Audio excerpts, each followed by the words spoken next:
निज बयस ठारू कम देखाजिबा केवल महिला मानकर इच्छा न थाए, पुरुष मानकर मध्य एही इच्छा रही थाए। जदि आपण भी निजर बढ़ुथिबा बयस को कम करने को चाहुछंती तो एही हलदिया रंगर फूल आपणको साहाय्य करि परिबो।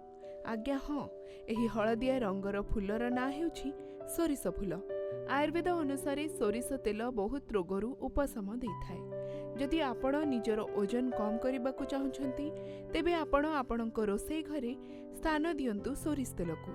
सोरिष तेल रे रहिथिबा विटामिन यथा थायामिन, फोलेट और नियासिन शरीरर मेटाबॉलिज्म को बढ़ाई थाए। सोरिष तेल रे रहिथिबा एंटीऑक्सीडेंट त्वचा को टाइट रखि थाए, जहा द्वारा त्वचा चमकी थाए। एथिरे थिबा विटामिन ए, सी और के चेहरा उपरे संकुचित रेखा आसिबाकू देई न थाए। माने आपण अधिक समय पर्यंत आपणको यौवन को उपभोग करि परिबे। दांतरी जंत्रणा और पायरिया समस्या हेउथिले सोरिष तेल रे लुण मिसाई आंगुठी साहाय्य रे सही स्थान को धीरे धीरे मालिश करंतु। एहा करिबा द्वारा दांत मजबूत रही थाए एवं पायरिया भली समस्या दूर होइथाए।